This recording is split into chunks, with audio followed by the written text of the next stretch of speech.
Hello guys, welcome to Automation Squad. In this session, we're going to talk about the exception handling in UiPath. So, what is exception handling, and what is the package used to handle the exceptions in UiPath, and what are the exception kinds we have, and what is to be used where.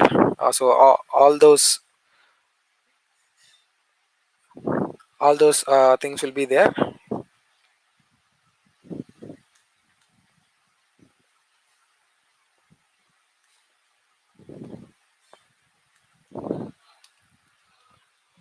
So,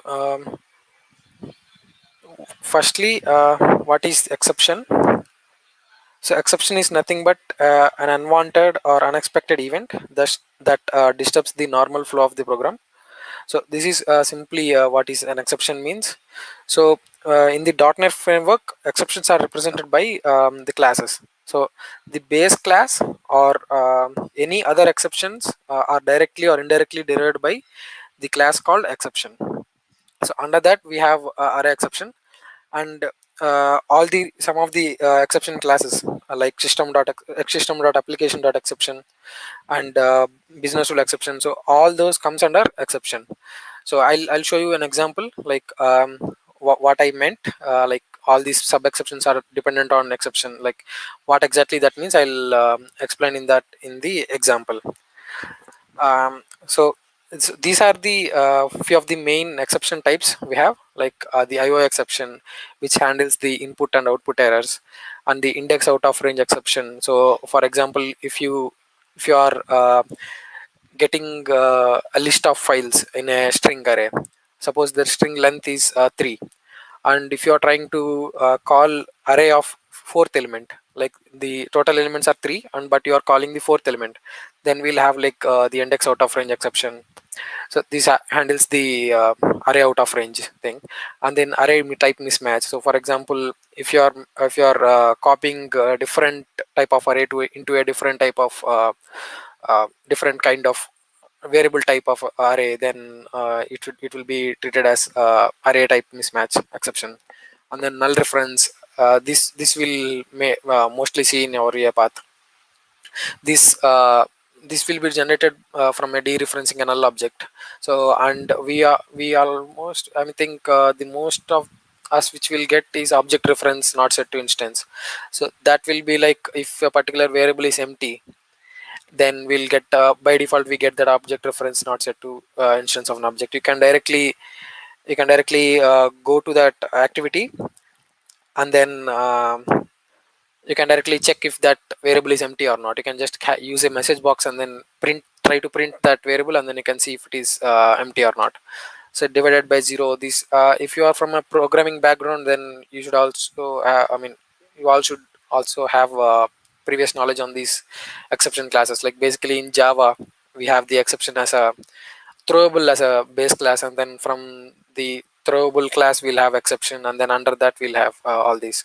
So if you remember, like inside the try catch of UiPath, if we mention system.exception in the catch, all the exceptions will be caught here. But if you mention for example index out of range exception as a type in catch, only this will be caught and the remaining will be ignored. So that's the reason which I told, like this will be the base class, and then all these are derived classes. And the next one, invalid cast. For example, if you are trying to move a float variable into that in 32, so that will be invalid class cast and out of memory. For example, if it is an int 32 and then you are trying to assign a big integer greater than int 32, then that will be out of memory exception. So these are the few kinds of exceptions we have in the .NET. So the same .NET frame, as the UiPath uses the same .NET VB.NET framework, so this also will be this will all will be available in UiPath as well. So the package which we are using is with system activities, and under that statements we'll have an activity called try catch. So using this activity we handle the exceptions in UiPath. So firstly, the activities we have firstly is with try catch, and then under try catch we have try catches finally. So these are the subsections in try catch activity. and then we have throw, rethrow, and terminate workflow. So these are the error handling activities which we have for UiPath. So uh, so debugging mainly consists of two topics. One will be error handling will be of two topics: debugging and then exception handling. So let's go to UiPath. So if you see here in debug, we have three. So the run file will directly run the UiPath workflow. So it won't be in a it won't you won't be able to trace the error in your workflow using run file. So but using the debug, you can trace the error. So it in simple terms, it is the process of identifying and removing errors from the project. So to debug errors, we have to come in. You have to go to debug, and then here we have under the debug tab, and then debug file. So this will start in debug mode. So like for each activity will be traced using using this debug mode. So you can use these breakpoints, and you can use slow step and step into, and you can go back and forth using this step into and step over. And you can quickly open the logs, like our all these logs will be stored in our Windows C folder. So if you directly click on that, you'll get all the logs those ran in our PC. Like for example, if you ran one time, and then all these logs will be there, and then by mistake if you ran again, previous logs will be gone from here in the output pane. But inside these, you'll have all those logs available in the form of a notepad, and then you can check with timestamp. So these are the error handling techniques. I mean, debugging, and then the exception handling using try catch. So if you go to error handling here, so these are the activities we have for error handling in UiPath. So to talk about try catch firstly, so whatever sequence or whatever flow or whatever workflow file that you think that there might be an error, and then you have to handle it by yourself instead of stopping the bot or terminating the flow, then those should be those sequences or those invoke workflow or those flow charts should be kept under try block. So this try block will execute all these steps inside that sequence. So once an error occurred, it will directly throw that into a catch. So that error thrown by try will be caught in catch block. So that the activities which you keep under the exception section, so those will be executed after once the exception happened inside try. And then here you'll keep all the exception types which you think. So for example, if you throw a BRE, business rule exception, so that should be considered, and then the bot should continue with the next transaction item if you are using RE framework. So that's the use of catch block. And then the finally block will be like a default block. So even if there is an exception, or there is no exception inside the try, still the finally block executes. So this will be for default case for all the use cases, just like a separate sequence after the try catch. So that's how the finally block executes. So that's about try catch and its activities.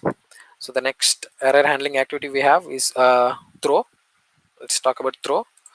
So for example, let's take a quick example.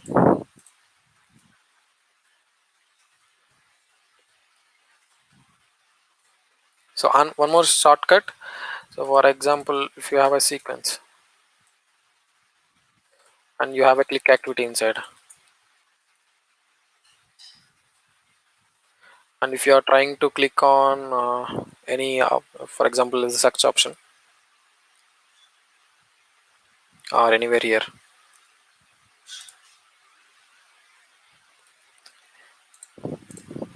let's create an exception.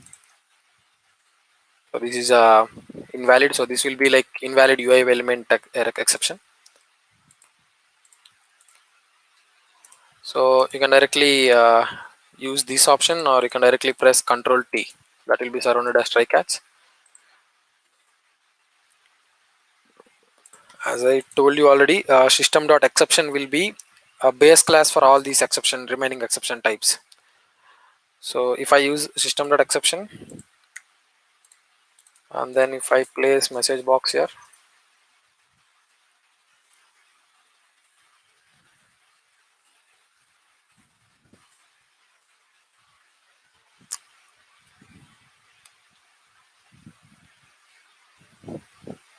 So this is the exception message we got. So if you see like the exception type here, we'll have interrupts with comma exception, syntax error in selector,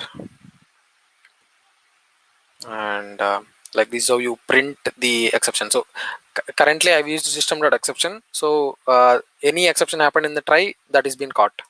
So if I use something else here, and one more important thing, if you have to delete the exception, just click on exception and then press delete button inside your keyboard. If I use argument exception, and if I keep a message box here,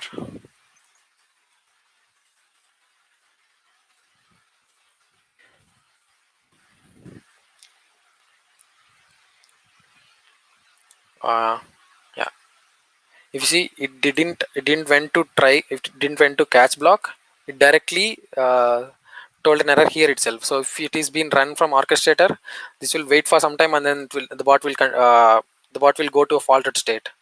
So that's the reason, like, we'll have system exception as a base class.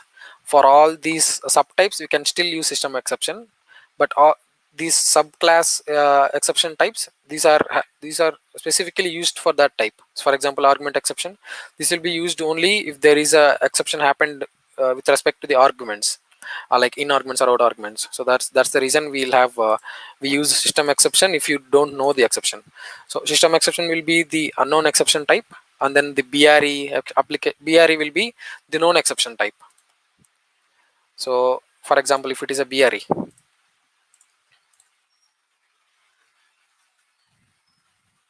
yeah. So next error handling activity will be throw. So we take throw, and then if you have to throw a BRE, just type new and then business rule exception, and then your custom message. You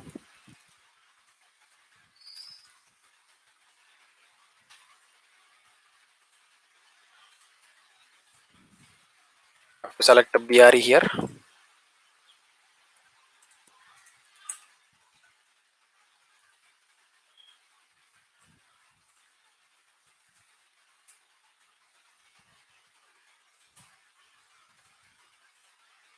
Now if I run, that will be caught. So there is no 1 second. It will stop in the click itself. So I just comment that, and then we directly have throw.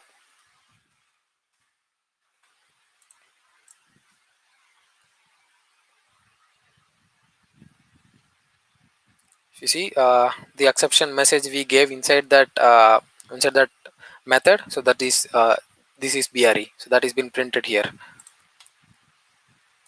So these are the main two main exceptions we have inside the UiPath. So in case if it is an exception which we don't know, like for example, if you are logging into a website, so you might manage all the exceptions which you know, like if there is an element already available in the Chrome, like for example, if you are logging into some website, and then if you want to make sure, like if the website is open, if the website is not faulted or it is properly open, then you will depend on the some logo inside that website.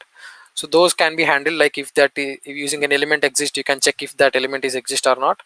If not, throw a BRE. So that is different. For example, after successful login, there is a different element which is failing for the first time, which you don't know. So for those cases, you have to keep an exception, and then you don't throw any exception, just keep the sequence inside the try, and then that will be caught under exception. And then here you can either stop the bot, or according to your rules, it can be a mail which has to be sent to a business guy, or which has to be sent to some support people to just know like this bot has been failed or not. So that will be the use case for exception. And that is about throw. And here we have one more activity called rethrow. So rethrow is used in case of multiple try catches. So if you are having one more try catch inside the try catch, for example, inside the sequence in the try catch, if you think these have separate exception cases again. For example, you have a click and then you have a type into.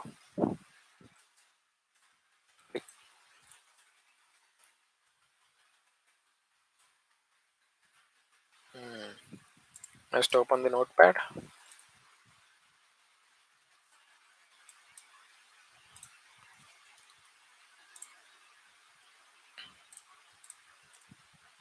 Okay, type hi. You think that so these exceptions has to be handled separately, and then once it has been handled, once you have properly handled inside the catch block as well, and then you have, if you have to continue with the remaining steps in the inside the sequence, then you keep these activities in a separate try catch, and then all the activities outside the try catch. And in certain cases, if you think like the entire this flow should cut out of the sequence, I mean, once the error happened inside this try catch, you don't need to execute this. If you directly have to come to the parent catch, then you use the rethrow activity. So the rethrow activity is nothing but it terminates the current try catch to the parent try catch. So to say it in the form of a definition, so it is nothing but to the when you want to activities to occur before the exception, I mean, so before the exception happened, then if you have to throw to the parent try catch, then we'll use rethrow. So for example, if I use a rethrow here, so this type into will not be executed, so the flow will directly come to the parent exception. So it fails in a click, and then it should not write to the notepad. Let's see.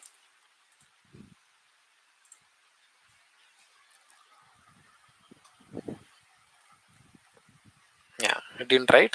It directly came to the parent exception.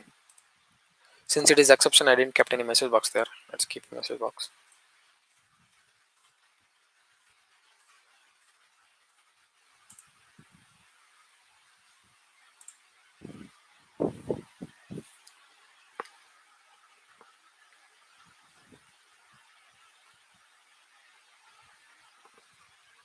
So yeah, so that exception has been thrown, and it is not, the type into activity didn't execute it.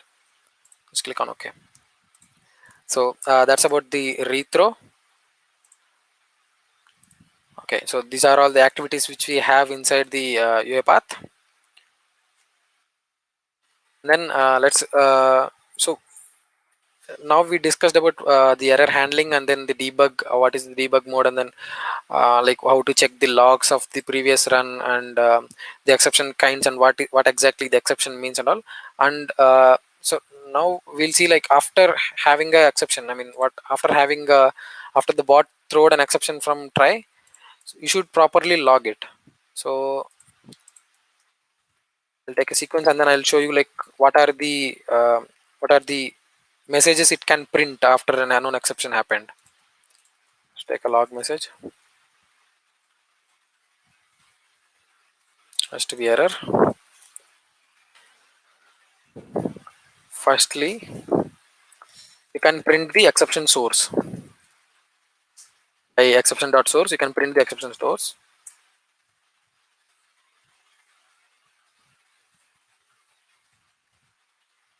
And if you are using an invoke code inside here, and since invoke code have a separate try catch inside the invoke code, you there will be a problem, like it will always show you if you are using if you are writing an Excel code inside the invoke code, it will always be x result errors. So if you will have a code which we can't understand, like where exactly the error happened in those lines, so there you definitely need the inner exception message. So for that, exception dot inner exception to string, this will print the inner exception. So for example, if there is a exception inside the invoke code, firstly the source will be the invoke code, and then the inner exception will be the error happened inside that code. So that's the use of inner exception dot to string. And then the last one, exception dot message. But the difference between the general exception and then the exception dot message, it will be, so if you directly print the exception, there will be a huge message, and then there will be some codes, system defined codes which you can't understand. So if you print the exception dot message, then it will directly be the exact error. Let's see like what all things we'll get in here.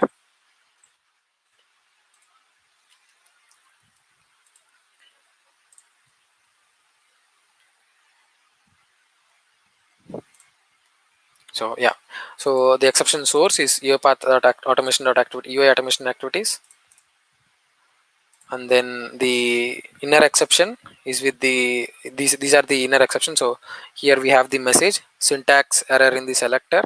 So if you want only this message, then you will directly print exception.message, which is being printed here. So if we go through the sequence, and if you open this and then pin it, so firstly source will be this your automation activities, and then the inner exception will be all detailed descriptions, there's like the entire description of the error, and then simply the exception message will be syntax error in the selector. Since we have a invalid selector here, it printed that syntax error in the selector. So that's how like you log the errors. That's the proper logging mechanism of the exception handling. Yeah. So so these are the in detail in detail descriptions of the exception handling in UiPath.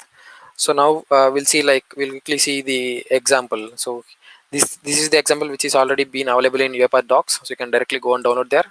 So here the use case is to go to a website called fake name generator and then get some names from that, and then add them in an Excel application scope. So for that you've taken the data table. So this is to have only 6 names, so that is like counter less than 6.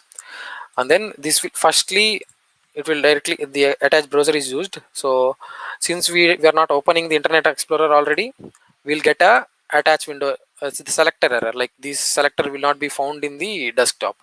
So in the first run it will fail, and then since it is selector not found error, it will come to here selector not found exception, and we'll get a message box of Internet Explorer was closed.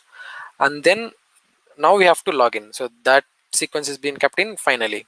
So here it will open the browser, and then it will open this website. Let's quickly run this, and then I'll show you like how we can improve this already existing try catch. Let's run it.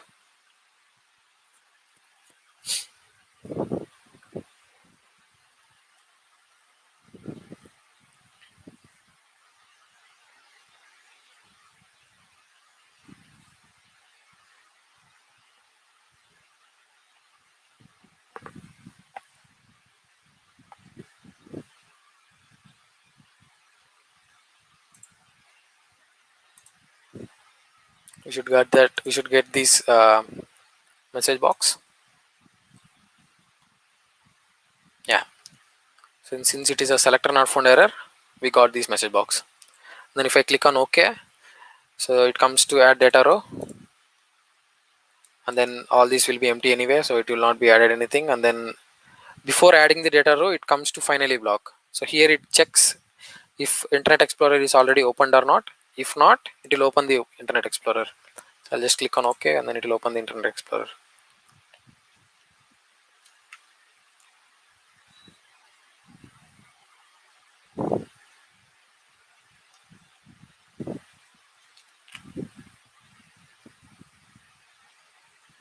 So it has been written into Excel application, Excel file, and then the bot closed. So here we just got that this attached browser something, this cannot find UI element error. So for this same thing, if you use the log mechanisms properly, and if I delete all this, selector not found exception and then the argument exception, and if I take just an exception and the logging which I showed you previously, if I use that sequence here,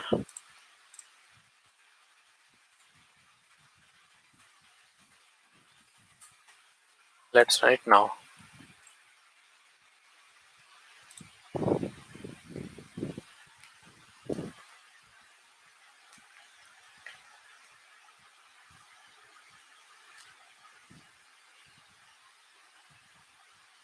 It will take some time.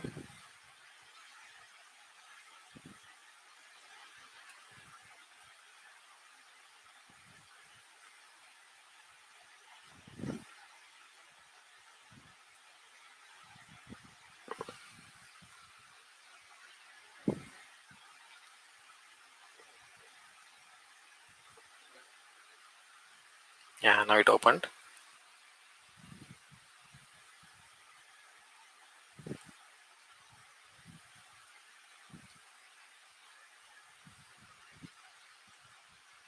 So the bot process was completed. So here if you see, so previously we just got a message like they cannot find your element. That's all we got. So now we'll get a source, like where exactly it failed, and then the in detail description of the error. So if you see, like it printed the exact where it failed, and then the simple message like it is not the attached window which failed, it is the click where it failed. But previously with direct exception class we just got that this at some selector is not found, and we don't know which selector is, whether it is attached browser or it is a click.